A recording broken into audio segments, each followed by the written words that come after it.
I walked into the ballroom of the Crescent Hotel in Dallas, with my daughter's arm tucked inside mine, her white dress flowing like a river of silk across the carpet. Avery looked radiant, and for a moment I let myself feel the kind of pride every father hopes for on a day like this. She had found her partner, or so she believed, and I had raised a daughter strong and graceful enough to stand before 200 guests with her head high. Yet under all that pride there was a heaviness pressing against my chest. Ethan Walker was waiting at the far end of the room, smiling too broadly, waving like a politician greeting his donors. I had seen that smile before in boardrooms and at family dinners, always a little too polished, too calculated. Ethan was 35, dressed sharply in a custom tuxedo, hair slicked back like he was running for office. Guests whispered about how lucky Avery was to marry a man with such confidence. I knew better. Confidence is not the same as character. The chandeliers sparkled, glasses clinked, and the jazz band in the corner played a slow tune as servers carried trays of champagne between tables. It should have been perfect. I tried to focus on Avery's laughter as she greeted her college friends, but my eyes kept drifting toward Ethan. He moved through the crowd like he owned it, shaking hands, patting shoulders, speaking loudly enough so everyone nearby could hear his jokes. His father's side of the family, businessmen from Houston, were gathered in clusters, watching me as if waiting for a performance. I had hosted banquets before the corporate galas, board meetings, holiday dinners for the company I built with my own two hands. Coleman freight lines had been my life's work since 1970. Trucks carrying goods across the country bore my name. But tonight, I was just a father. Or at least I wanted to be. Ethan approached me once during cocktail hour, his bow tie already loosened the flush of champagne on his cheeks. He placed a heavy hand on my shoulder, gripping harder than necessary. His eyes did not match the smile on his face. "Richard," he said, "we should talk. This is your wedding, Ethan. Enjoy the night. There will be plenty of time for talk later." "No, Richard." He leaned closer, lowering his voice but making sure a few nearby could still hear. "Tonight is the perfect time. Look at all these witnesses, family, friends, associates. What better moment than this?" The word witnesses sent a chill through me. I brushed him off and walked toward a group of Avery's aunts trying to bury the unease with small talk. But the seed was planted, and I could not shake it. Dinner was served, the band shifted to a livelier tune, and for a while I managed to play the role of the proud father. I stood when it was time for the toast glass, raised my voice thick with emotion as I spoke of Avery's childhood, of Linda, my late wife, who would have been so proud to see her daughter in this moment. Guests dabbed their eyes. Avery squeezed my hand, and even I allowed myself to believe that maybe, just maybe, the unease was nothing more than nerves. Then Ethan cleared his throat. He stepped forward, smiling at the crowd glass in one hand, a small leather folder in the other. The chatter hushed almost instantly. 200 faces turned to him. I watched Avery's expression shift from joy to confusion as Ethan took center stage.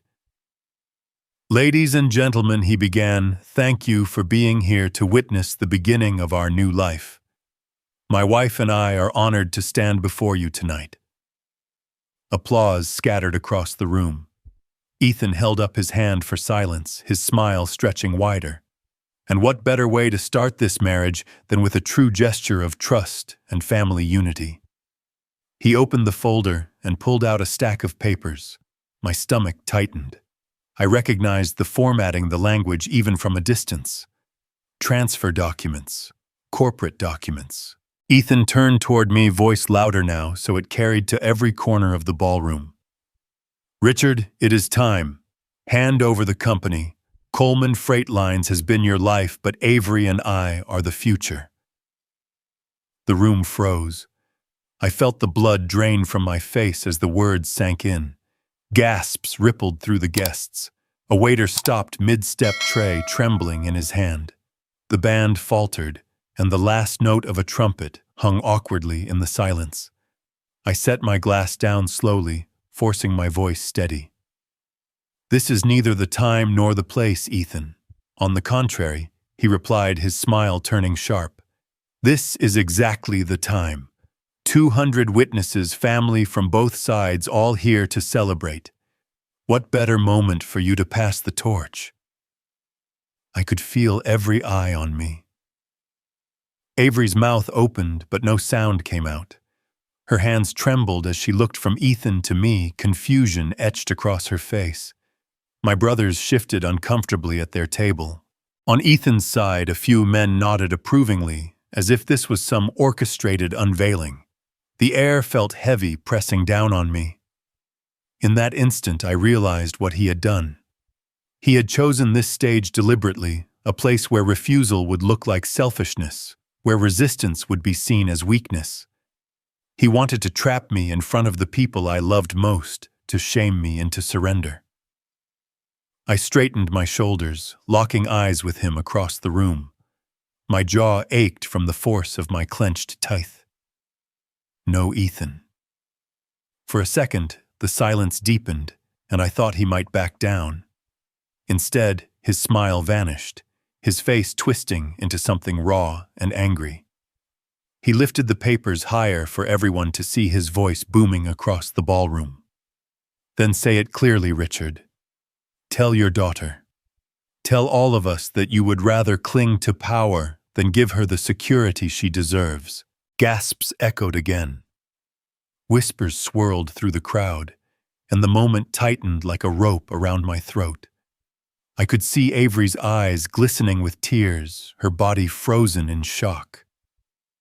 And that was how, on what should have been the happiest night of my daughter's life, the first crack split the evening open.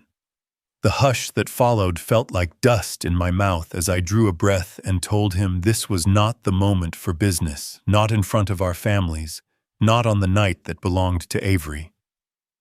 I said the company would not be discussed here. I set my glass on the table and kept my voice even, because losing my temper would give him the scene he wanted.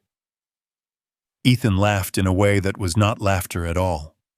He raised his chin and announced that a man my age had no business steering a modern company.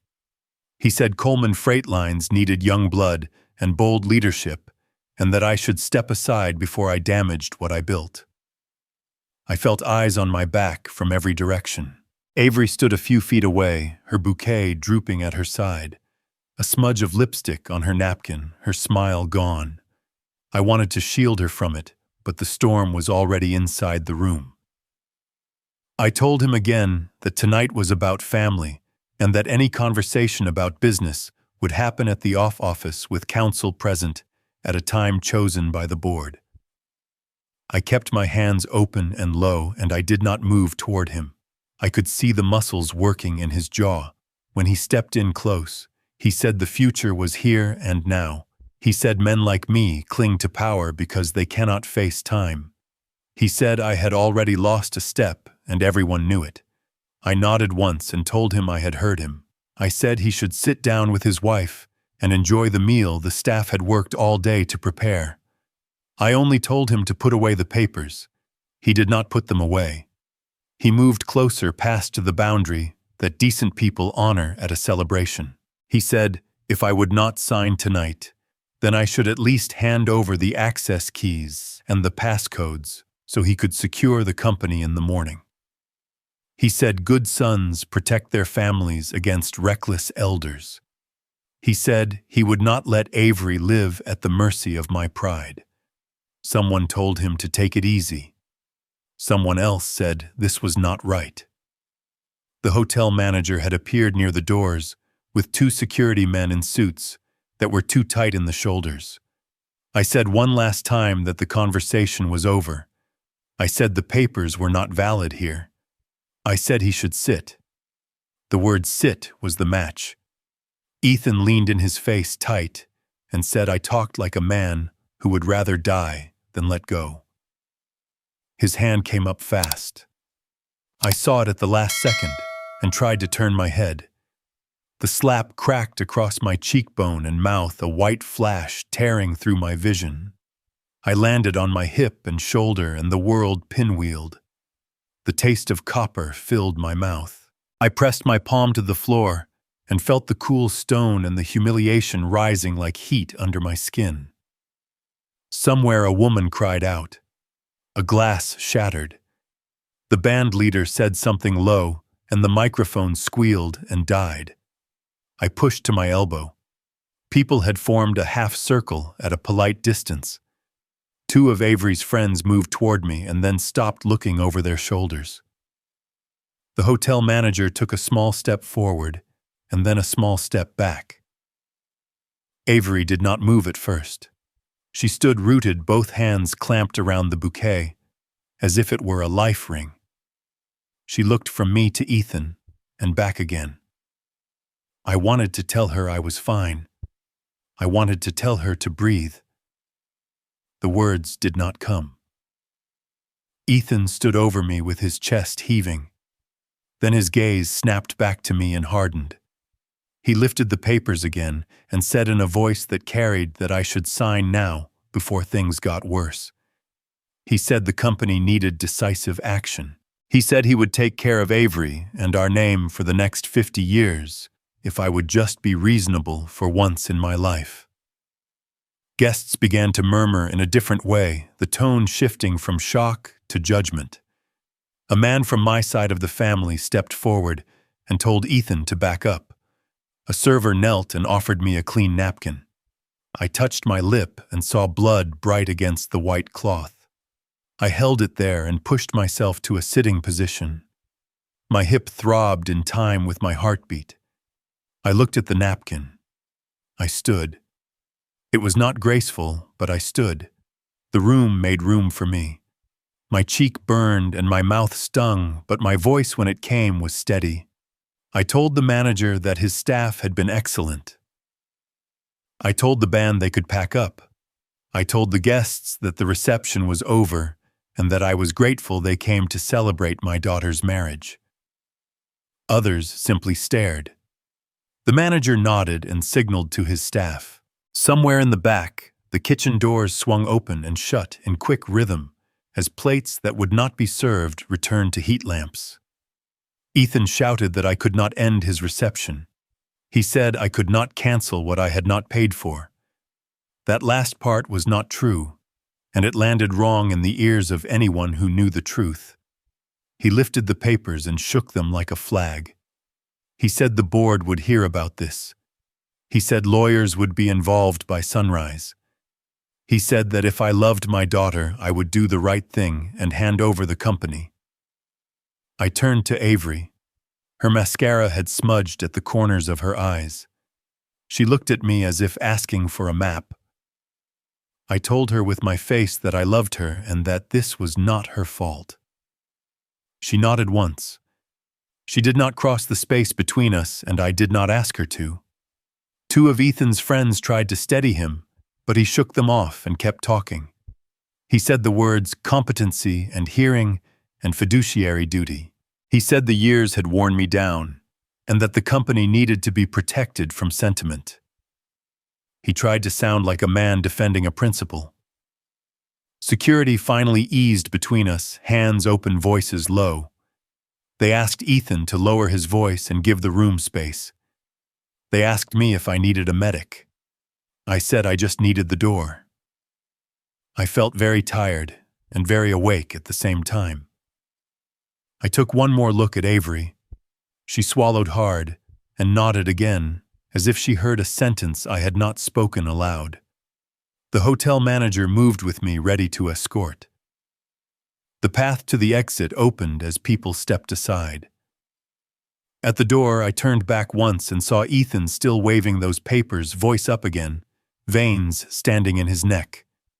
He was saying he would not be silenced, that he would take what was best for the family, no matter how I tried to stop him. The lobby outside the ballroom was quiet and cool. The air smelled faintly of polished wood and lemon oil, My steps echoed on the tile, a steady pace that felt like reclaiming something I had not realized I had been giving away, piece by piece. A bellman.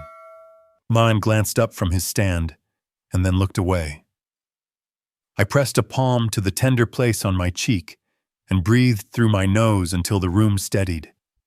I could still hear the muffled hum of voices behind the doors. The band had stopped. The party had shrunken to a ring of whispers around a single, loud man. Somewhere inside that room, my daughter stood with her bouquet.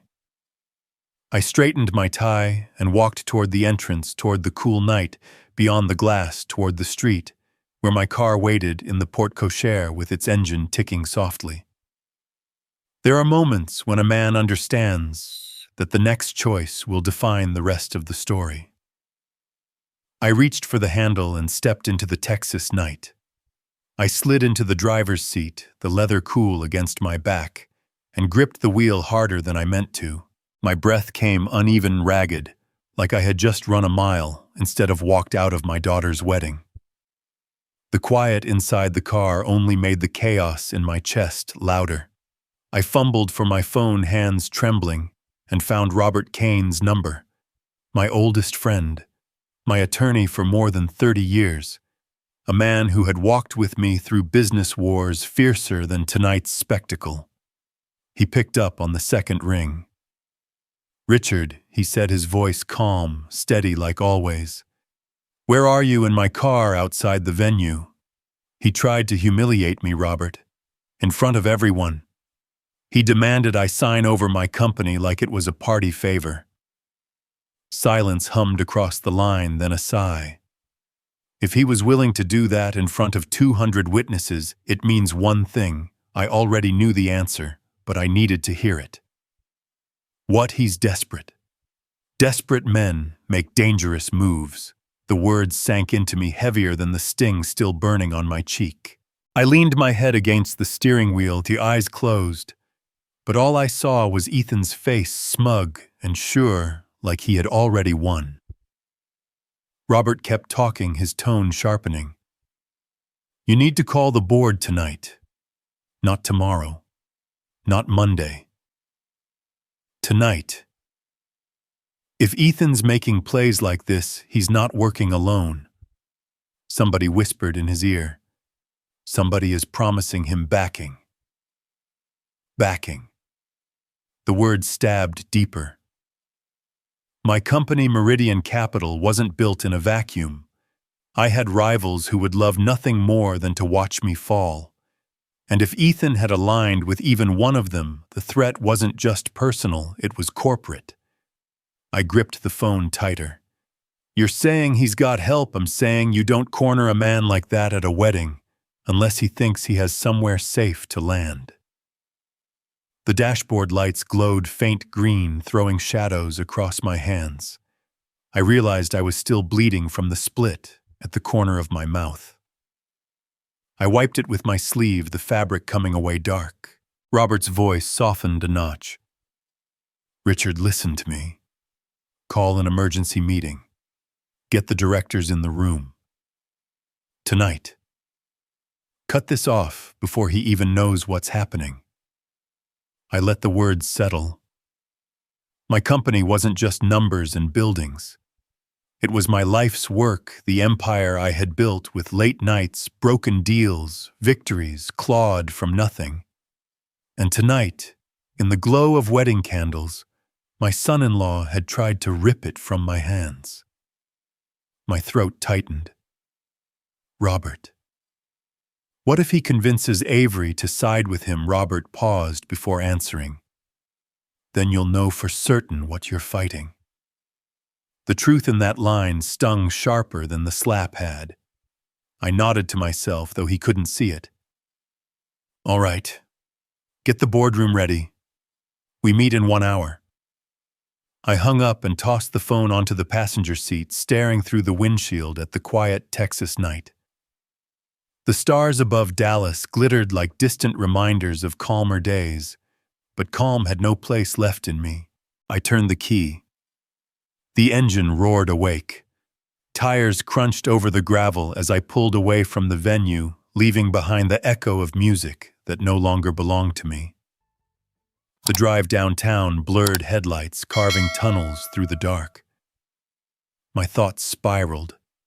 Ethan's words, his audacity, the silence of the guests, Avery's shocked face. For years, I had feared losing her trust. Tonight, I wondered if I had already lost it. I pulled up in front of Meridian Capital's headquarters, a glass tower that gleamed even at night, as if the building itself refused to sleep. My building, my fortress, and tonight, my battlefield. Inside, the security guard rose when he saw me, surprise flashing across his face at the sight of my bruised cheek. "Mr. Coleman, everything all right?" I gave him a short nod. "Call maintenance, have the boardroom lit and ready. I need the directors here in 30 minutes. Tell them it's urgent." "Yes, sir." I strode to the elevator, each step echoing on marble, steadying my resolve. The mirrored walls of the lift caught my reflection, a 66-year-old man with blood on his collar and fury in his eyes. A man underestimated, a man not finished. The doors slid open onto the top floor. The boardroom stretched before me, long oak table polished to a sheen leather chairs waiting like soldiers. I stood at the head, the seat I had claimed for decades, and ran my hand along the wood. It felt cool, solid. Mine. One by one, the directors arrived. Faces drawn with curiosity, some with concern. Murmurs spread at the sight of me. I didn't wait for the noise to settle. "Gentlemen, ladies, we have a problem."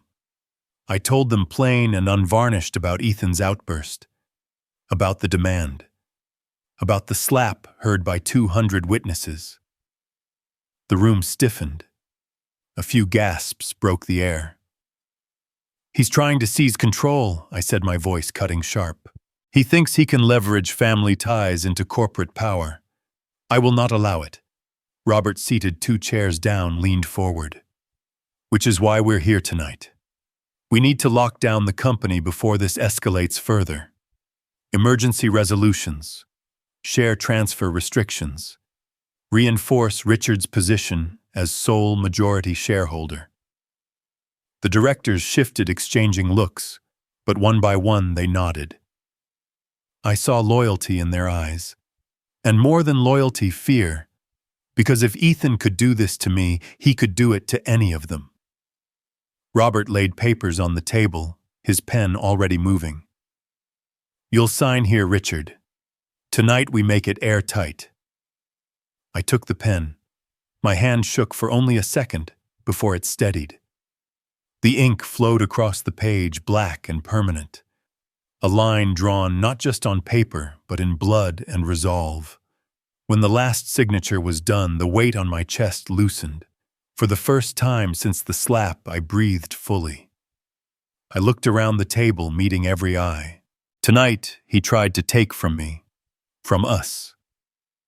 But understand this: Meridian Capital does not bend. Not to rivals, not to opportunists, and not to family who mistake kindness for weakness. The room was silent. Then Robert spoke, voice calm but firm. "It's settled then. The company stands secure." I leaned back in my chair, exhaustion pressing at the edges of me, but beneath it all, a fire burned hotter. Tonight, Ethan thought he had humiliated me. Instead, he had declared war. I rose, pushing the chair back. "Gentlemen, ladies, we are finished here." As I left the boardroom, the city stretched below, lights glittering in the distance. Dallas was wide awake, and so was I. This was no longer about embarrassment at a wedding. This was survival. This was legacy. This was revenge waiting for its hour. And I had just begun the countdown. The building emptied around me by the time I reached my office. My cheeks still burned. The sting kept me in the present, but the weight on my chest pulled me backward to the year everything I had built began to crack. 2012 was the year the numbers stopped behaving. Freight volumes dipped and stayed down. Diesel did the opposite. A contract I had counted on was awarded to a competitor 2 states over. I had walked through down cycles before, but not with Linda sitting in a recliner at Baylor in Dallas, a blanket over her knees, a thin smile rehearsed for my benefit. I told her we would be fine. I told myself the same. I worked in the office until midnight, and then brought the office to her bedside. The bank called a meeting in February. He said the company needed fresh capital. He said the line could not be extended on current terms. When I asked what terms would work, he looked at the senior officer and waited. By March, I was choosing between invoices. Pay the diesel suppliers now, and buy time or pay the note, and hope the suppliers forgave a month of delay. Vendors who had sent me Christmas cards started sending past due notices. Robert was the first to say the word partner. He said I should consider bringing in an investor. I told him I did not take on partners. I told him pride was the only thing keeping the doors open. Then he set a card on my desk with a name I had heard before and never dialed. Meridian Capital. I did not call them for a week. When I finally did, they answered on the first ring.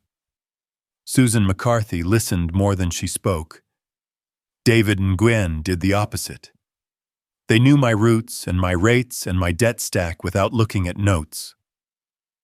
When I said I was not interested in surrender, Susan said she was not offering surrender. Their proposal was that they would take a controlling stake and inject capital to steady the company and refinance the debt. I would remain as chief executive. I would retain 10% equity. In return, I would share control and accept oversight. I asked for a week. They offered me 3 days. That night, I drove from the hospital to the yard and walked the rows of tractors under the floodlights. I ran a palm along a hood and felt the tack of road grit on paint. I remembered the first truck I ever bought, a used cab that sounded like a coffee can of bolts, and the way Linda laughed when the horn stuck on for 5 minutes in front of our first apartment. I thought about the men who had driven for me through blizzards in Kansas and through monsoon rains on the Gulf. I thought about my daughter, asleep in a dorm room across town, her head full of marketing plans and the future she believed would arrive on schedule. I signed with Meridian the next morning. The pen moved fast and then slow, as if my hand understood better than my brain that every signature was a small surrender. After Susan shook my hand with both of hers, David outlined a plan. New fuel contracts, new maintenance schedules, a temporary pause on growth routes that had been costing us money dressed up as expansion. The bank called me Mr. Coleman again that afternoon. By April, payables had shrunk to numbers that did not look like punishments. By summer, drivers were taking checks to the bank without holding their breath. My ego did not love any of it. My company had a new heartbeat, and it did not beat only to my drum. I sat in board meetings where I was the least calm person at the table. I learned to explain instead of declare. I learned that being right was not the same as being persuasive. I learned that sometimes control is a myth a man tells himself to sleep at night. Avery did not know. She saw me working and smiling in the pictures I sent and assumed the calm meant victory. I let her assume it. She had exams and internships and a life that did not need my storms. I told myself I would explain after graduation, when there was time and less fear in my bones. Then she moved to Austin for her first job, and I told myself I would explain when we were not eating takeout in cardboard boxes on the floor of her new apartment, because that felt like a celebration and not the moment for corporate anatomy. I made an appointment in my mind to tell her on a bright day when the sky would not make the conversation heavier. Bright days came and went. I waited for perfect. Perfect never arrived. In 2015, Linda died. Grief is a solvent. It dissolved parts of me that held other parts together. The few times I tried to raise the subject with Avery, the words came wrapped in the ache of that year, and I could not bear to add one more weight to a daughter who was already carrying more than her frame suggested. I told myself that time would do what time always does. It would smooth the edges. Then 2016 arrived, and I was still telling myself stories about time. Meridian never pretended we were something we were not. They were the majority owners. They were patient and demanding in equal measure.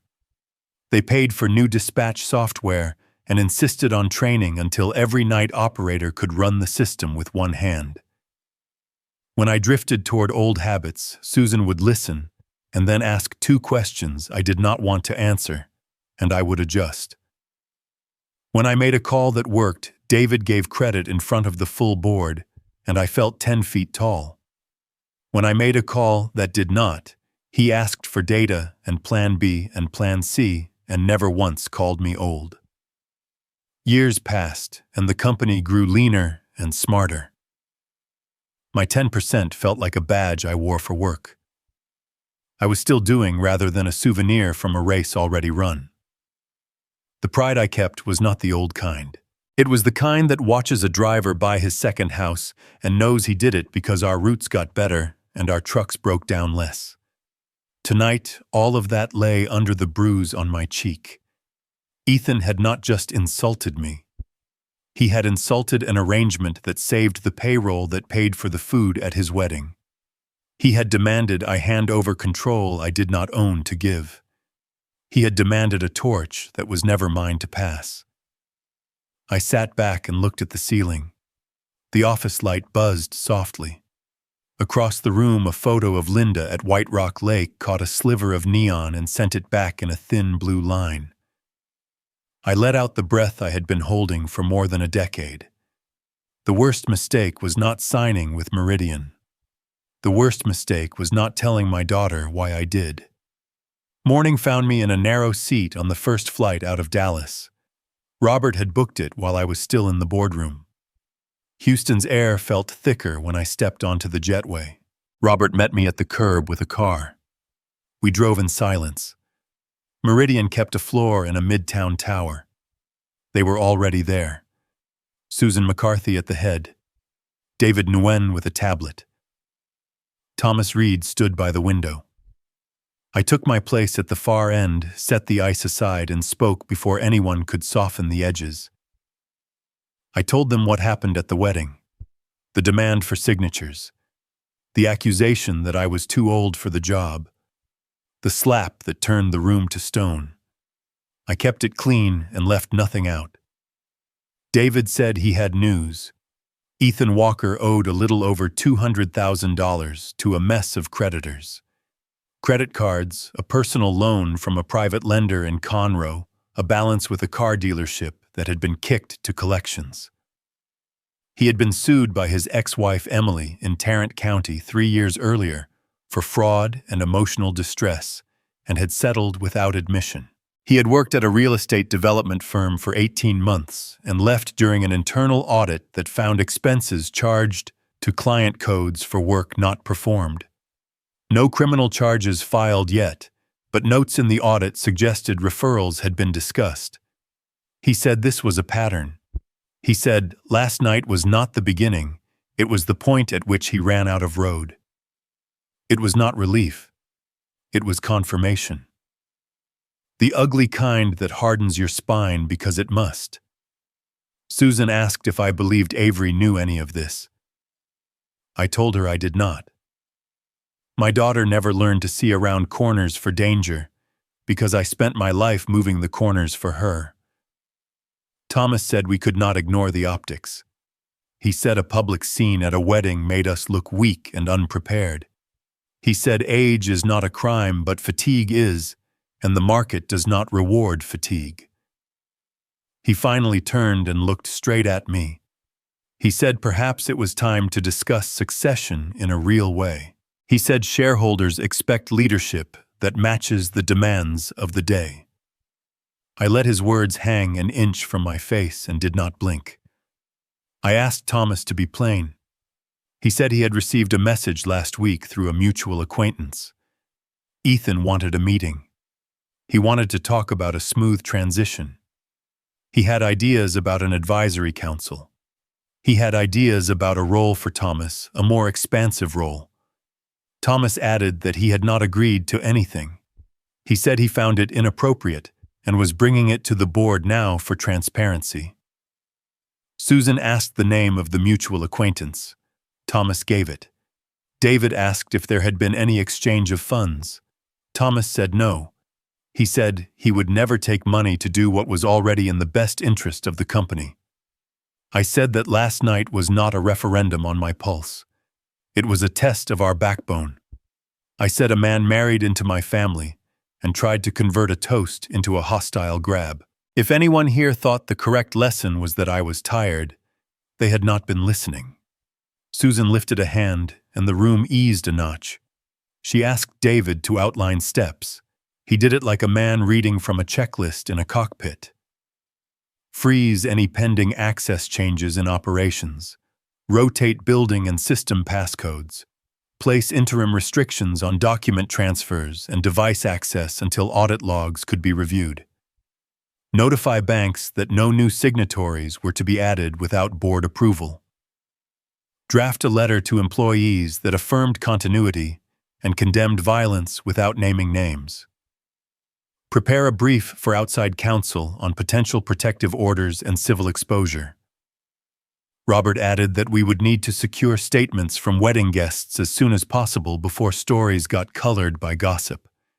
He said a physician should document my injuries today. He said a press line should be set that allowed Avery privacy while cutting off speculation that might drag her into headlines as collateral. Thomas said we were overreacting. He said to imagine how the headlines would read. Wealthy firm crushes young entrepreneur for asking hard questions. I smiled then. I told him Ethan was not a young entrepreneur. He was a man with a file thick enough to hold the day's mail. He had not asked hard questions.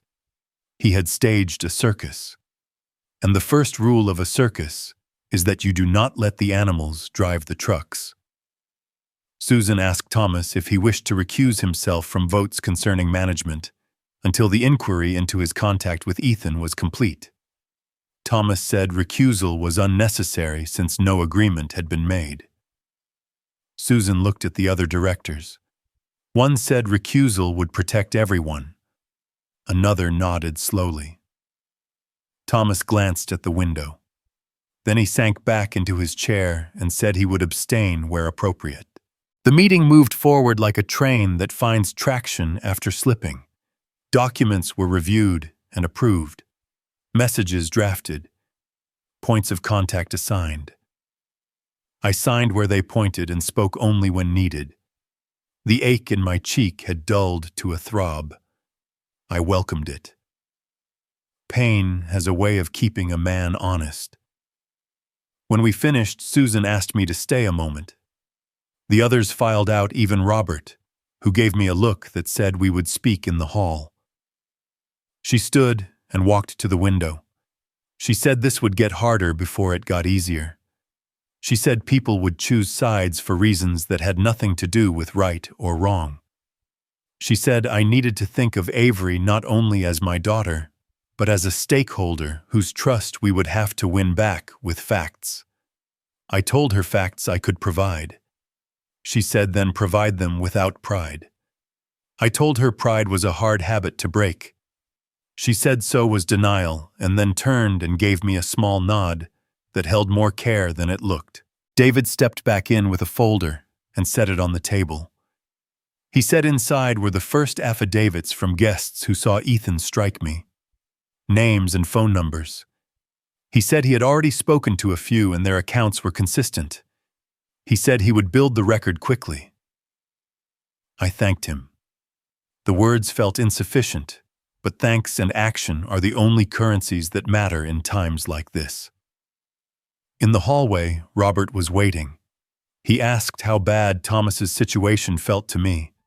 I told him I did not know yet whether Thomas had leaned toward Ethan out of ambition or out of fear. Either way, leaning was leaning. Robert said he would keep eyes on him and quietly check the acquaintance who brokered the message.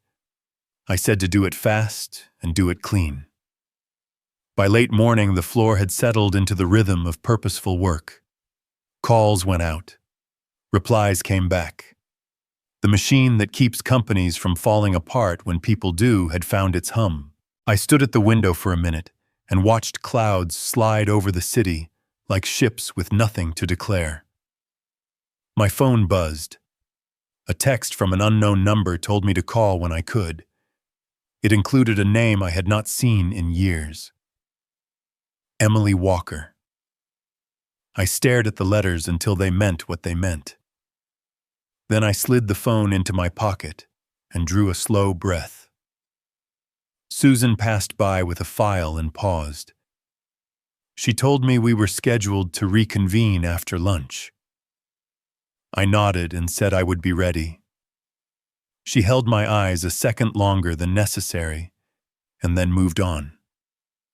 The corridor smelled faintly of coffee and toner. The bruise on my cheek had gone from hot to heavy. Somewhere inside the building, a printer sang its small mechanical song. I rubbed the knuckles of my right hand against my palm. There are moments when a man learns who sits with him when the table shakes.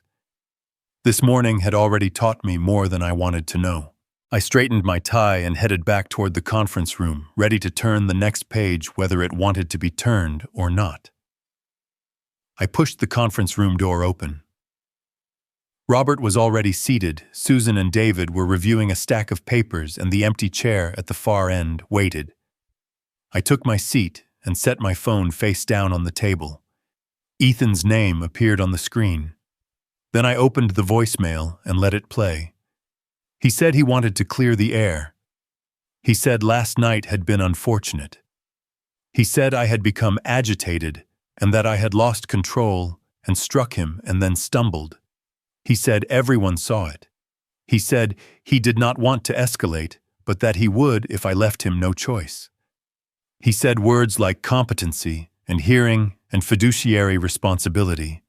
He ended by telling me to do the right thing for Avery and to hand over control before the board forced the issue. David said he had recorded the playback for the record. Robert told me to save the message and forward the audio to legal. I said he was building a story. David nodded and said he was not only building a story, he was telegraphing pressure points. A text from the unknown number appeared. She wrote that what I had seen last night was not new. I told the room I needed a moment to call her. Susan said we would all hear it together. She said she had been married to Ethan until 3 years ago. She said he had charmed her parents, then turned and tried to separate her from them. She said he had insisted on handling family finances, called it efficiency, and then moved money through accounts like a man bailing water from a boat with holes in the bottom. She said he had shouted in public to force silence in private. She said he had once chosen a family gathering to accuse her father of stealing from his own company so he could push a change in signatures. She said it sounded familiar because last night sounded like a replay. I asked if she had proof. She said she did. She said she had screenshots of gambling losses tied to his card at a casino near Lake Charles. She said there were statements that showed cash advances followed by transfers into accounts with names that did not belong to her family.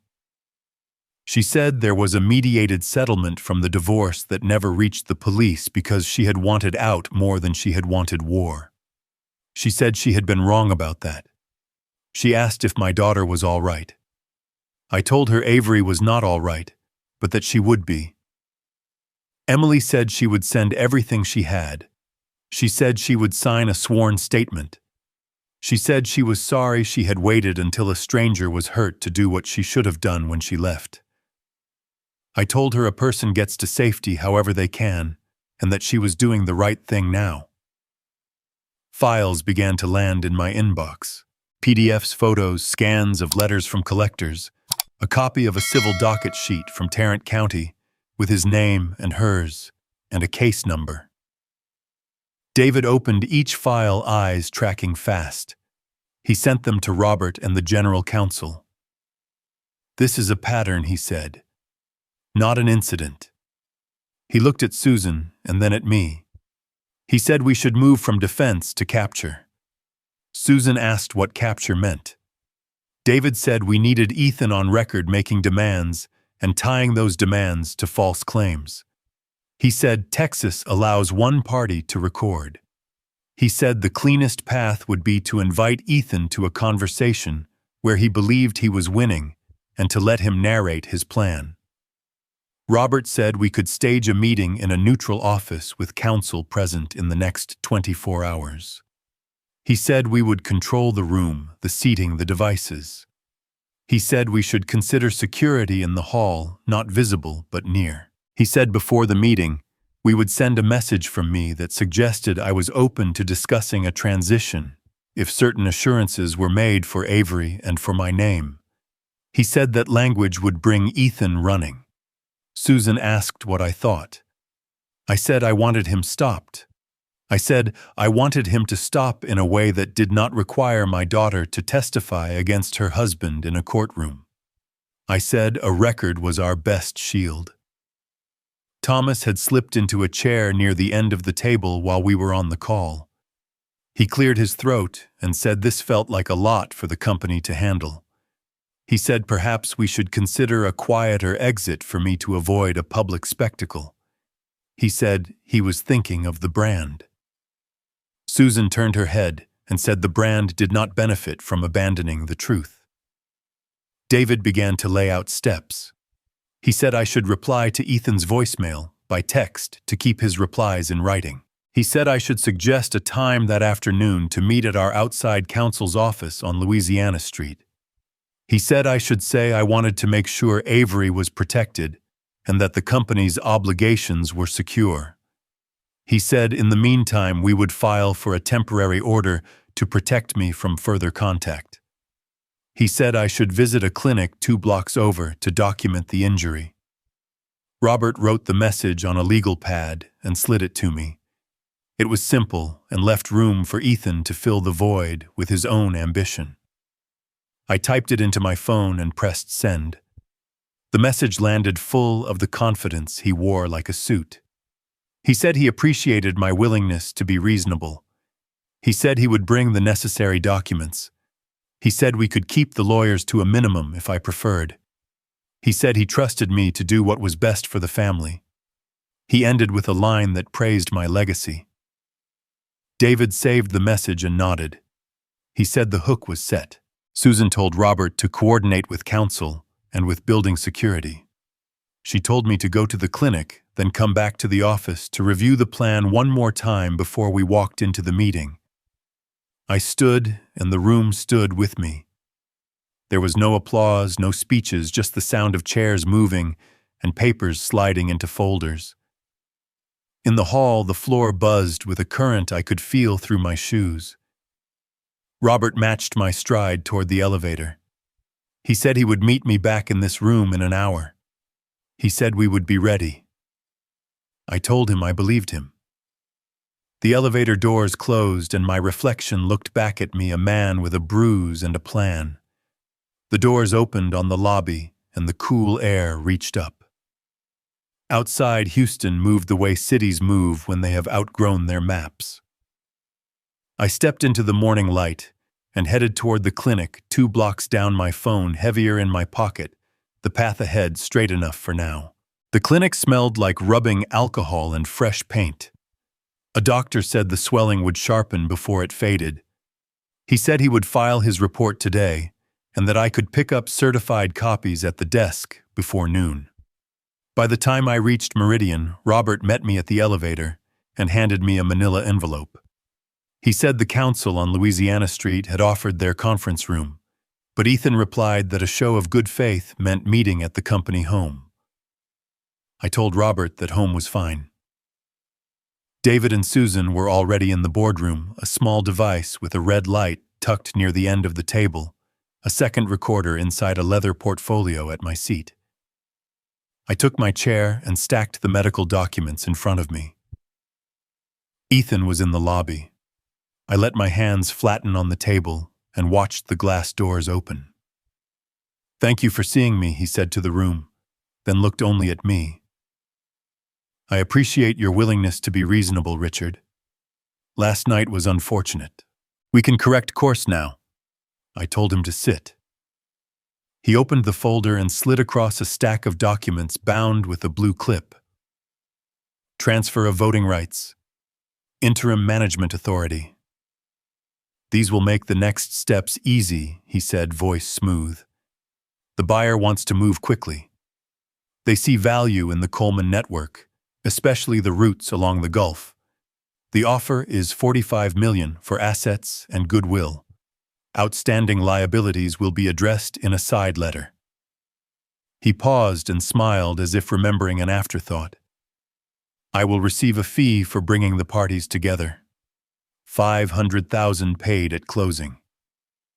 David sat very still, pen poised above his pad without moving. Susan watched Ethan as if measuring a load against an axle.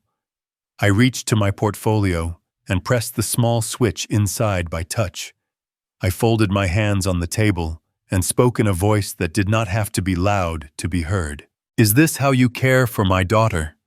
The woman her mother entrusted to me by chopping up the company that paid for the flowers at your wedding and taking a fee to hand it to a rival." For a heartbeat, Ethan lost his balance. He said I was making it dramatic. He said this was a strategic exit, not a chop shop. He said the brand would survive under new stewardship and that I could retain an honorary title. He said Avery would be grateful to be free of risk. He said his fee was compensation for months of work and that smart men are not ashamed to be paid. Then I asked how many months he had been working. He said long enough to know what was best. I asked which rival had offered the $45 million. He said confidentiality prevented him from naming them until non-disclosure paperwork was signed, but that they were based in San Antonio with a large cold chain footprint. I asked if he had a letter of intent. The font was familiar. The signature line carried initials from someone at a firm I knew only by rumor and caution. David leaned in slightly. He asked whether the fee agreement was with the rival or with Ethan personally. Ethan said it was customary to handle such details between gentlemen. David nodded as if the answer made sense. Susan asked when he had first contacted their counsel. Ethan said counsel sometimes follows the deal rather than leads it. I asked why he thought he had authority to negotiate any sale of any part of this company. His jaw tightened. He said families decide these things. He said paperwork can follow. He said we were all on the same team and that no one here wanted a messy spectacle. The room grew still enough to hear the whisper of the air vent. In that silence, I could hear Linda humming to Avery as a baby, a tune without words, something steady and warm. "You struck me at my daughter's wedding," I said. "You left a bruise on a face that she has looked at for 32 years to know what home means. You are sitting in a building paid for by the trucks of men who missed Christmas mornings to deliver milk steel glass medicine. You believe you can sell those miles for a fee and call it care." He opened his mouth and nothing came out. Then he found a thread. He said he was protecting Avery from my decline, that he could not stand by while I put her future at risk, that he had seen me forget details and repeat stories. He said last night was proof that my temper no longer respected rooms. He said this transfer was an act of mercy dressed as business. Robert slid the clinic photos onto the table as if setting down cards in a quiet game. Ethan looked at them and then at me, and for a second, the mask slipped again. David asked if Ethan would mind repeating the terms of his fee so our notes were accurate. Ethan straightened, invited by the attention. He said the amount again, crisp, as if reading from an invoice in his head. He said it was tied to closing and that a bridge payment had been discussed to carry him through the interim. Robert asked who had discussed the bridge. Ethan hesitated and then said representatives of the buyer. He did not offer names. Susan asked what provisions he had made for the drivers. He said market rates would be honored where practical. She asked about dispatch staff. He said efficiencies would be found. She asked about the shops. He said some would close, some would be consolidated. It was all standard. My throat tightened. I pictured the shop in Tyler, where an old mechanic named Leon had taught younger men to listen to an engine with their fingertips. I pictured the dispatch desk in Beaumont, where a woman named Ray kept a basket of peppermints and a photo of her son in a Marine uniform. I pictured the barbecue we held every June where drivers told stories that made no sense unless you had watched dawn from the cab of a tractor heading east on a long flat road. I asked Ethan why $500,000. He said it was a fair rate for a deal of this size and complexity. I asked how much of that would go to the debts David had already found in his file. He went very still and then smiled. He said personal matters were not the business of the board. He said he would be a steward of the transition. Robert cleared his throat. He said the board would need time to review the documents and verify the representations. He said we would reach out to the buyer directly through counsel to confirm the legitimacy of the offer. He said no transfer of authority was on the table today. Ethan bristled. He said delay would kill the deal. He said windows close. He said a man who hesitates loses. He said if we stalled, he would have no choice but to initiate steps to protect Avery from what he called my decline. I leaned forward just enough to let him feel the weight of my attention. There is no decline here, I said. There is documentation. There is counsel. There is security. There is a board with a memory long enough to remember men who promise shortcuts. You will not bulldoze this room. He tried to hold my gaze and could not. He gathered the papers with sharp motions, then left the letter of intent where it lay perhaps to prove he had something to leave behind.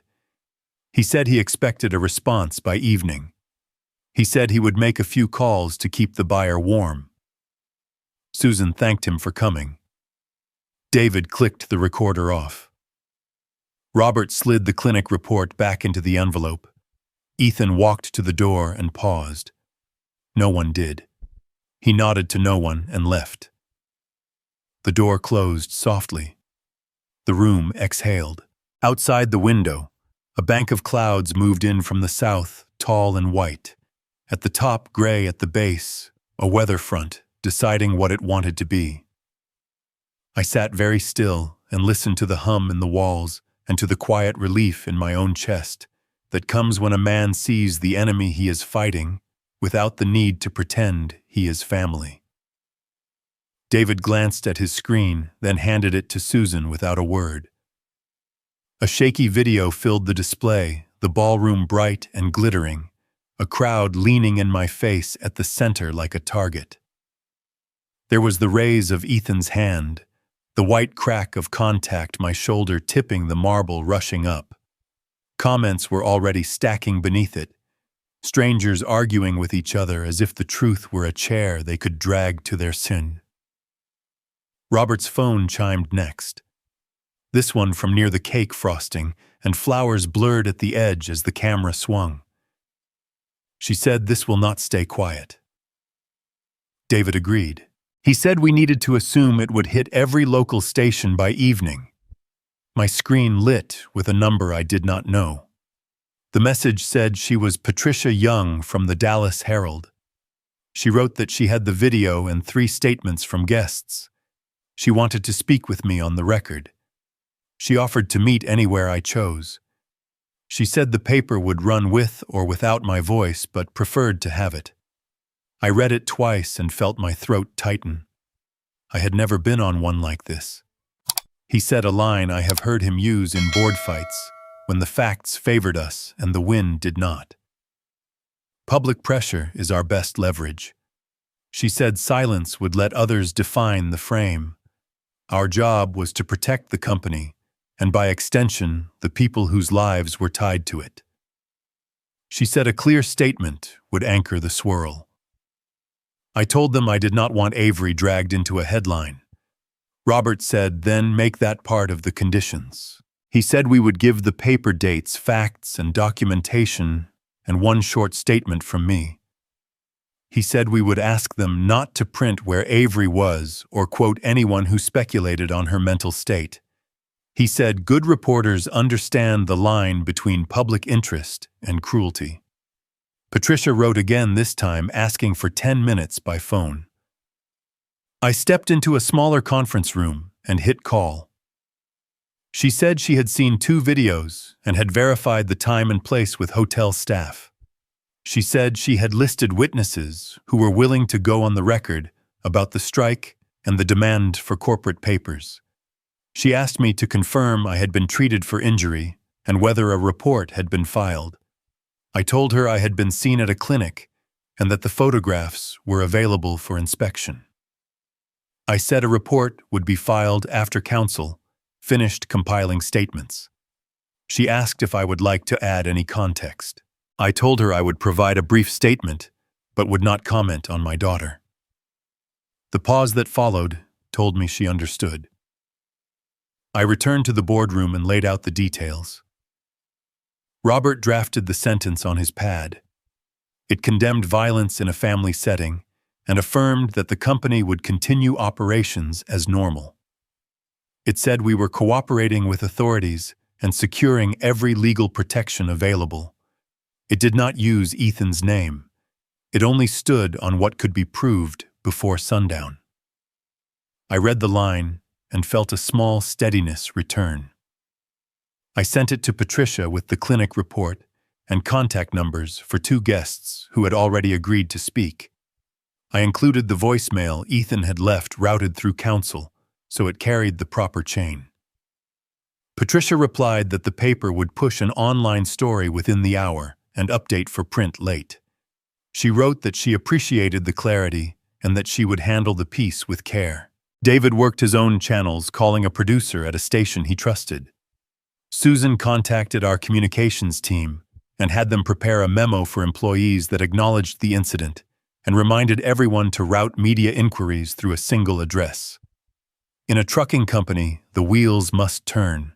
It is rent and mortgage and school and groceries. My phone buzzed with names of cousins and old friends. I let each call slide to voicemail. In the corner of the room, the television was muted captions flicking under footage of the hotel's entrance. The crawl at the bottom used my name and a phrase I did not like. Alleged assault at wedding. Patricia's number appeared again. She said they were adding a second paragraph based on new video that captured Ethan's words when he demanded control. She read the phrasing back to confirm I did not dispute it. I told her I did not. She said they would run a sidebar explaining Texas law regarding battery against an elder. She said the piece would avoid naming Avery's location. She said they had reached out to Ethan for comment and had not yet received a reply. She thanked me for the documents. For a stretch, the room hummed with work. Robert and David coordinated with counsel for the meeting on Louisiana Street, even though we suspected Ethan would push to keep everything on friendly turf. Susan reviewed language for suppliers and banks, a calm assurance that bills were paid, loads were moving, and leadership was in control. I stared at the skyline and thought of the men and women whose days would be measured by schedules and miles, while mine was measured by headlines. A notification blinked on my screen. Dallas Herald updated its homepage. The banner at the top was blunt in its economy. Son-in-law assaults trucking CEO father-in-law at wedding. Beside the headline ran a still from the clearest video, my body bent at the waist. Ethan's hand midair, a woman's shocked face in the foreground. I kept looking at this woman because it was not Avery. It was a stranger who happened to be in the path of a moment that would follow us all for years. The article moved fast through the facts. It listed the time and place, the guest count as estimated by the hotel, the request for corporate papers made in a public setting, the strike, the medical photographs verified by the clinic, the simple statement I had offered, and the non-response from Ethan. It included a paragraph describing the mission of our company, in language I had used in a speech a decade ago about moving America forward, one load at a time. I did not remember speaking those words, but I wrote. Robert read over my shoulder and exhaled. He said this would box Ethan in. If he denied, the video would answer. If he stayed silent, the headline would stand. If he tried to counter with a story about my decline, the clinic report and the timeline would cut it down. He said a man who steps into a storm like this usually tries to make lightning with his mouth. He said we only had to keep the ground steady. Texts began to roll in from drivers and staff. Some used words I would not repeat in a church. Some used words that made me want to sit down. One from a dispatcher named Ray said she had seen the headline and was bringing a basket of cookies to the night crew because she knew they would be tense. Her kindness made my chest ache in a new place. A senior editor from the Herald called Susan to confirm that they would run a second piece in the morning, print a longer layout with the law sidebar, and quotes from business analysts. Susan said fine. She asked them to keep the focus on the public record. They agreed. As the afternoon sloped toward evening, sunlight struck the windows in a way that made the city look like polished brass. David set his pen down and said we had done what we could on the media front. He said the rest would be noise, and that we should let the story carry its own weight. He reminded me to save my voice for Avery. I stood and stretched my back and felt the pull of a long day along my spine. The room had emptied of its earlier rush and settled into that middle distance that offices find when the first crisis has been contained and the next has not yet arrived. I walked to the window and placed my hand against the glass. The heat outside bled through, faint and steady, a reminder that the world did not care about our drama. Drivers were moving freight across I-20 and I-35 and down along 59 to the Gulf. The work kept going because that is what work does when people choose it. I turned from the window and found Robert watching me. He said it would be better to tell Avery myself before she read every line. He was right. I picked up my phone and stared at the dark screen for a long breath. Then I punched in her number and waited while it rang into the space between the life she thought she had and the one we were about to live. We agreed to meet at the Adolphus downtown. She said 30 minutes. By the time I pulled into the valet lane, the sun had leaned low and turned the windows to sheets of copper. I asked the desk for her room and was told she would meet me in a private sitting room off the mezzanine. Avery stood at the far window with her arms folded tight across her ribs. The dress from last night was gone. She wore dark jeans and a soft sweater, hair pulled back with the kind of haste that leaves a few strands free. She did not come to me. Her first words were sharp, and they found their mark. Why did you never tell me about Meridian? Why did you let me believe the company would be mine for all these years? I told her the year and the numbers and the hospital hallways. I told her about the bank and the suits and the word covenants that kept me awake. I told her about Meridian and the bridge they built under us when the road washed out. I told her about 10% and board votes, and the first time I learned to explain a decision instead of handing it down.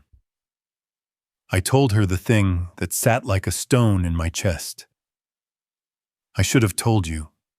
I wanted a day that felt right, and I kept waiting for it, and it never arrived.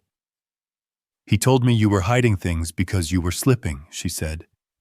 He said you forgot numbers and repeated yourself. He said you lost your keys twice in 1 week and could not remember where you parked outside your own office. He showed me a calendar with missed meetings circled in red. He showed me a video where you asked the same question to the same driver 2 days in a row. He sent me a link to a site about guardianship. He said we should think about an evaluation before something terrible happened. I let the words settle. They echoed things I had begun to notice in the looks of a few people around me in the last months. I asked her if she believed him. I did, she said. Not at first. Then he kept bringing evidence. I told myself stress could do strange things to a mind, and that love meant being brave enough to say hard things. I started a list of specialists. I saved a number for a lawyer who handles elder care. I hate saying that to you. I sat in the chair across from her and placed my hands on my knees to keep them still.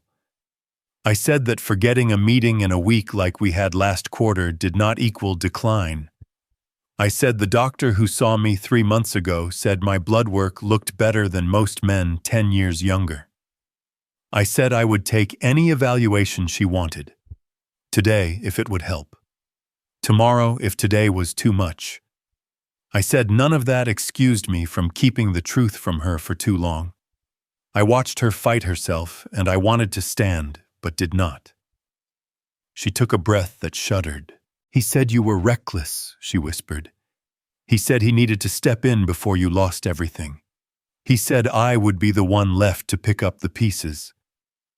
I asked if he ever said he loved her during those speeches. He said the life we could build if he could unchain me from your mistakes. He said I did not owe my childhood to a company that made you miss recitals and anniversaries. He said a wife needed a husband who could give her a home that did not smell like diesel and ledger books. I told her he came to my office today and said a buyer was on the line for $45 million and that he would receive $500,000 for the introduction. He told me he was talking to a consultant, she said. He told me it was about positioning and brand. He said he would never do anything without speaking to me first. I opened the envelope and set the clinic photos on the table. She stared at the bruise without speaking. She looked at me instead. He said you hit him, she said. He told my friends I was in shock and misremembered the angle. He said in the video, you shoved him first and the camera missed it. I shook my head once. I know, she said. I watched the other videos when they went live. I know what I saw. I also know what I wanted to believe yesterday afternoon. Those two things are not the same. I told her about Emily. I told her about the gambling slips and the private lender and the way he had used public scenes to push private outcomes. I told her about the voicemail where he recited the words competency and hearing like he had discovered the law 5 minutes earlier.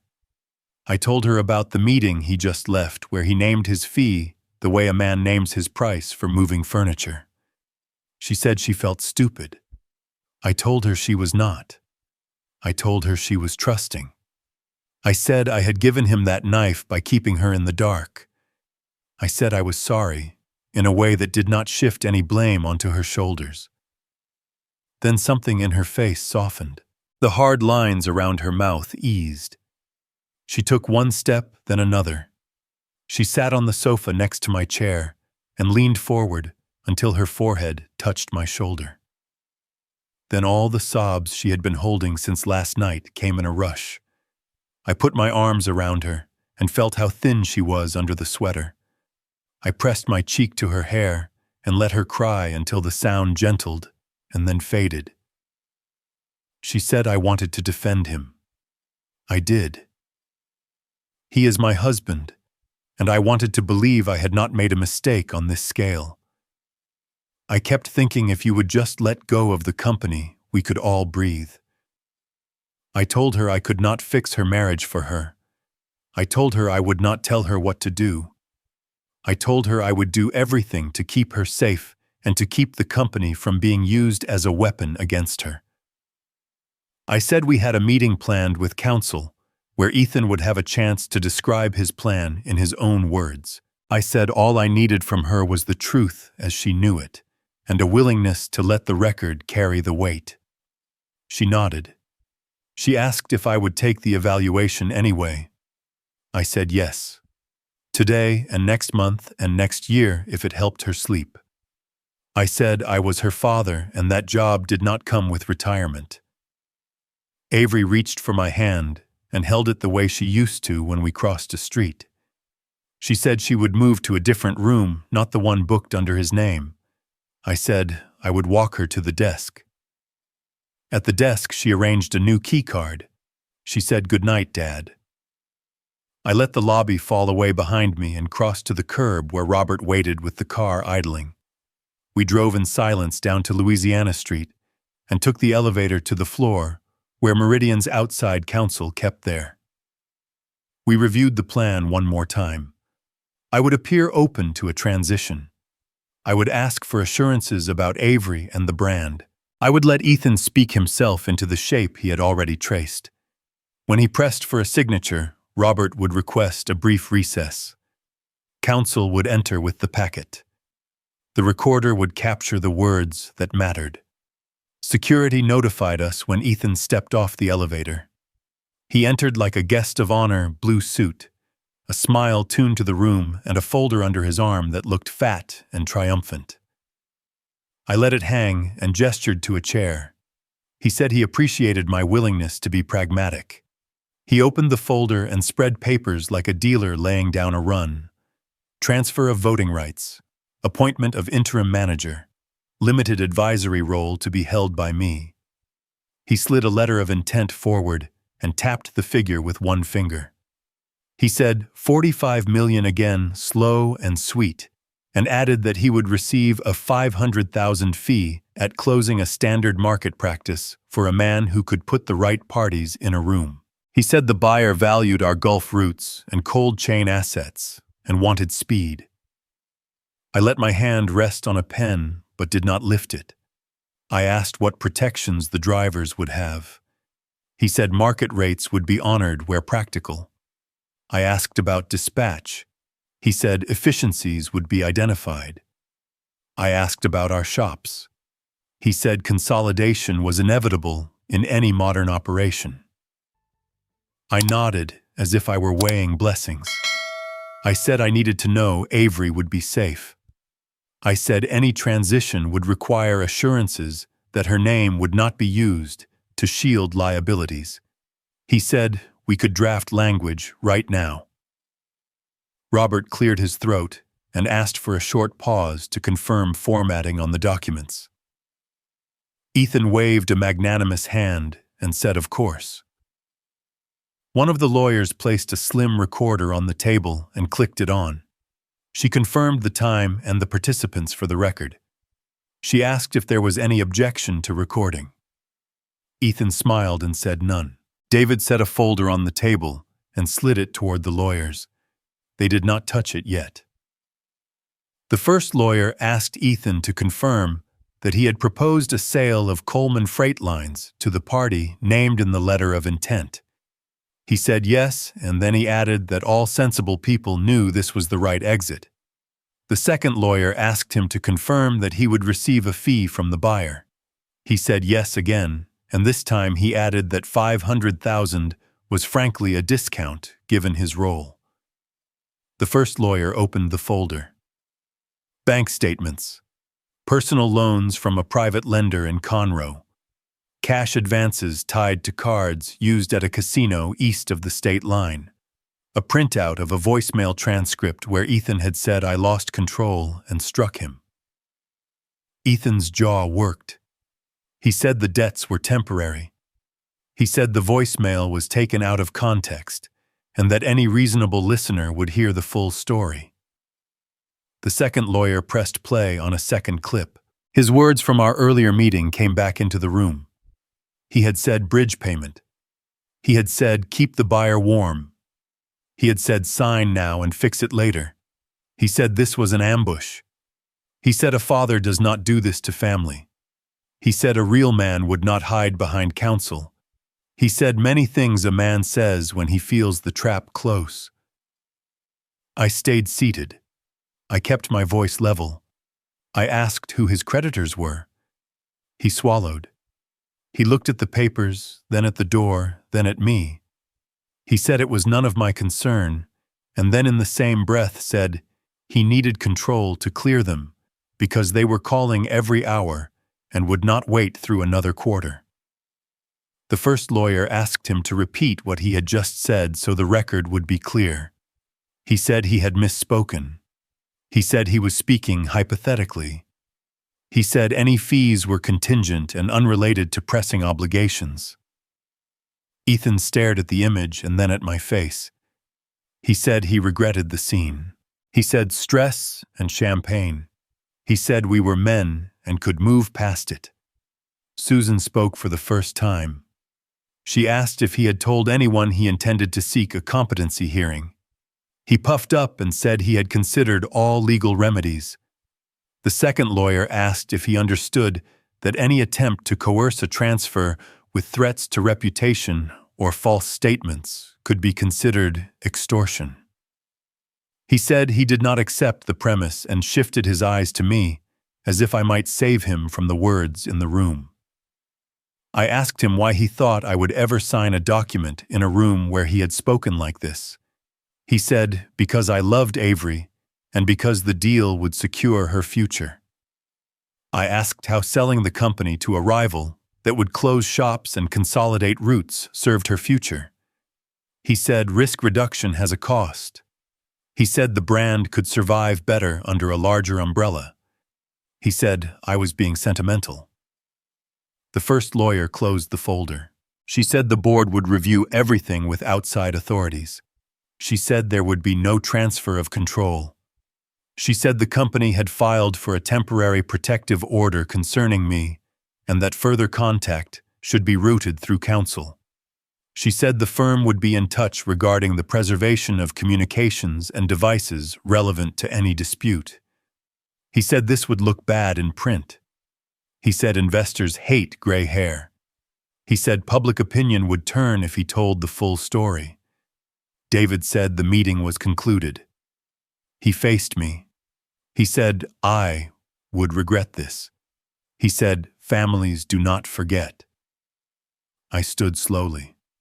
I told him he was right about one thing. Families remember. He shook his head like I had missed the point and walked out with the folder hugged to his chest. The partners began to sort the records into stacks that could carry a case. David wrote a short list of next steps. Robert placed a hand on my shoulder and did not say anything for several seconds. We were not done. We had only moved the fight into daylight and onto paper where daylight belongs. I picked up the clinic envelope and the recorder and slipped both into my briefcase. I nodded to Robert, and we walked toward the elevators without hurry. We stepped into the elevator, and the doors slid shut on that paneled floor, and Robert said he would call the detective as soon as we hit the lobby. We crossed to the car, and he put the phone on speaker so I could hear the steady voice on the other end. The detective said the affidavit was complete, the witness statements aligned, and the clinic photographs were clear. He said the district attorney had signed off, and a judge had issued the warrant. He said they would serve it today if Ethan was still in our building. Meridian Security texted as if on cue. Ethan had returned to the 20th floor unannounced, asking to see me and anyone with signing authority. Susan sent a brief reply. Kindly ask him to wait in conference 3. We would be there shortly. We rode up together. Robert kept his voice even as he texted the detective our floor and the room. Ethan stood at the glass wall with downtown behind him. He smiled when he saw us. He said we needed to be men and find a way forward. He said I should signal to Susan that she could relax because he had eased their concerns. I told him we would wait for the rest of the team. He rolled his eyes and muttered something about theatrics. He started another call, voice-low words clipped a list of instructions to someone I did not know. He said, keep the bridge warm. He said, have the fee letter ready. He said the old man would sign or the court would make him. 2 uniformed officers stepped out of the elevator with a plainclothes detective between them, a woman with her hair pulled back and a file in her hand. The lobby seemed to inhale. She walked directly to Ethan and asked for his name. He said it like a challenge. She read from the file, then looked up and said that by order of the state he was under arrest for assault on a person 65 or older and for attempted fraud tied to an effort to coerce transfer of corporate control. She asked him to place his hands where she could see them. Ethan said this was a mistake. He said I had fallen and hit myself. He said business competition was not a crime. He pointed at me and said there were witnesses who would swear I had swung. The detective held his gaze without blinking, and Robert stepped forward with the red file that held the clinic report, the statements, and the transcripts. The detective did not look at the file. She asked again for his hands. He lifted them slowly. The officers moved with practiced calm, turned him, and set the cuffs. He flinched at the metal. He twisted his head to find my eyes and said he had done all of this for Avery and me. He said I would thank him one day when the pressure eased. I said nothing. Behind him, the elevator opened again, and Avery stepped out with Susan at her shoulder. She stopped when she saw the cuffs. She met his eyes only once and then looked at the detective. The detective spoke in a voice that was part kindness and part procedure. She said they would book him at Lou Sterrett, that he would see a magistrate, that counsel could meet him later. He began to talk over her voice, rising, saying he had not hurt anyone, saying he had been provoked, saying that old men forget, and that he had stepped in to protect family assets. Susan directed staff to clear the corridor. Robert stood with his arms loosely at his sides, his face unreadable. Ethan tried one last angle. He said there were emails that proved I had intended to step down. He said I had told him to act if I hesitated. He said Avery had agreed that a competency evaluation was necessary. He said anyone would understand that decisive action was love in motion. Avery spoke, then her voice low but clear enough to carry. She said she had watched the videos. She said she had read the settlement from Tarrant County, and the gambling losses, and the notes from the private lender. She said love does not stage a spectacle to steal a signature.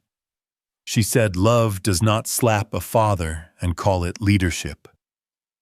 The detective nodded to the officers and they began to walk him toward the elevators.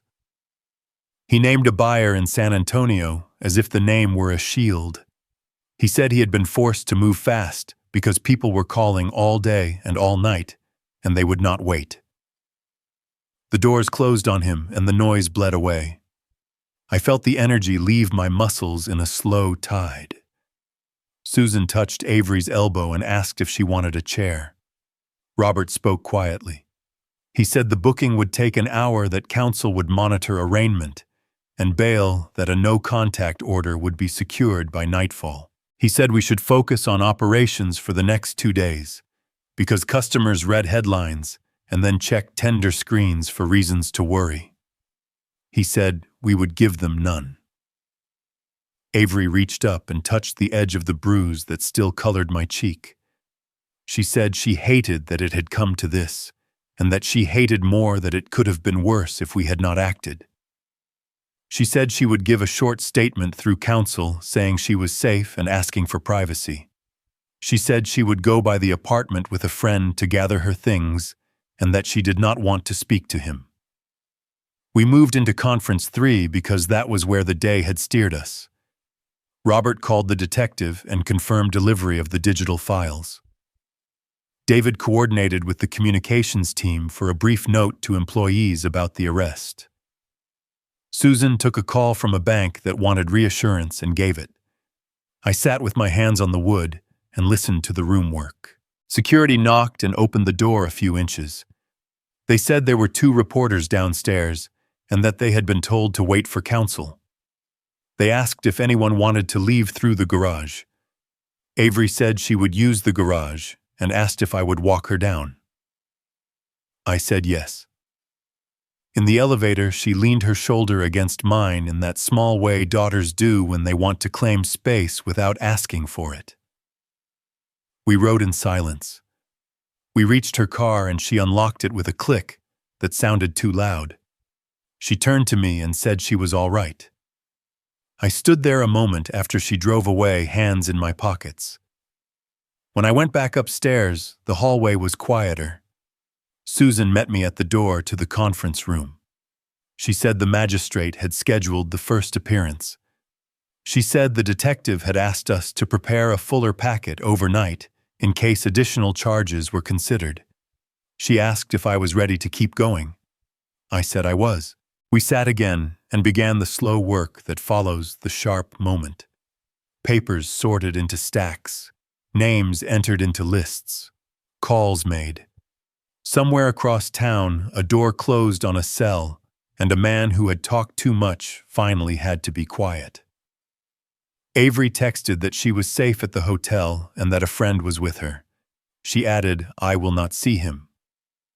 I stared at that line and felt a strange mix of grief and gratitude. Robert saw the look on my face and nodded once without asking. The work picked up again. Not long after, the detective called to confirm the booking and the charges as recorded. When the call ended, the room was quiet except for the sound of pages turning. I looked at the photographs, still peeking from the red file, then slid them away. I reached for a pen and began to make notes for the morning. Outside, the city kept breathing, indifferent and vast, while in one corner of it, a small ring of people chose to hold a line and call that choice by its proper name. By spring of 2025, the hearings were old news, and the newsroom glare had moved on to fresher fires. Inside our walls, the real story had been slow and exacting work. Contracts reviewed, roots tightened, trust practiced one small decision at a time until it felt natural again. Meridian met us halfway. The closing was held in our conference room. Avery wired funds from a bank that had agreed to lend because numbers and character lined up in a row. When we finished, Meridian transferred 60% back to the family. What I felt was responsibility with a new steadiness. When they left, I walked my daughter to the window, and we stood looking at the lanes of I-35 catching the light like a river. The board met that afternoon. The vote was short and clear. Avery was named chief executive. She looked down the table at men and women who had watched her grow, and now at 33 in a Navy suit. She said what needed saying. Keep the wheels turning, focus on safety, tell the truth faster. She added a safety bonus that paid out quarterly based on clean inspections and incident-free miles. She put a nurse practitioner on a part-time contract to hold wellness days in each shop so drivers could get basic checks without giving up a run. I became an advisor with an office down the hall. Drivers stopped in to tell me where loads were snagging. I listened and took notes and walked them to my daughter when they were ready for decisions. She would read and ask questions and say, "Show me where that process begins and who owns it." We set up grills behind the Beaumont shop and hauled in ice chests and rented a shade tent. Ray handed out paper plates. Avery moved through the crowd answering to her name. When I walked across that lot, I felt the old family of the place return not as nostalgia, but as a fact. I lost years keeping this thing alive, and I would not trade the cost, because now it belongs to family again. Ethan took a plea to a reduced count, the kind that spares the court a trial and spares no one, the label that follows a man into a background check. A judge issued a no-contact order that sits in a file and in my daughter's phone. The marriage ended on paper in a downtown courtroom. We won a modest contract with a regional grocer after a competitor failed a service audit. It was the kind that pays for new tires and a Christmas bonus. On a morning in November, we sat on the tailgate of the same old pickup I had once used as a moving desk at the hospital garage. She told me she had been afraid when she signed the loan papers. She told me she still wakes at 3 some nights to check the cash position in her head. She told me she has not felt alone once in those moments. I said that is what a company is when it is healthy. A set of hands you can count without seeing. December brought a letter from Meridian. It praised Avery by name for the decisions that steadied a fleet in a market that does not forgive sloppy work. And then it was February again, a full turn of the calendar. We held a small ceremony in the boardroom for new trainees, and I told them the short version of a long story. I told them a company is not a parking lot full of tractors or a column of numbers. It is the promises we keep when nobody is watching. It is the way we speak to each other in hallways when tempers are hot.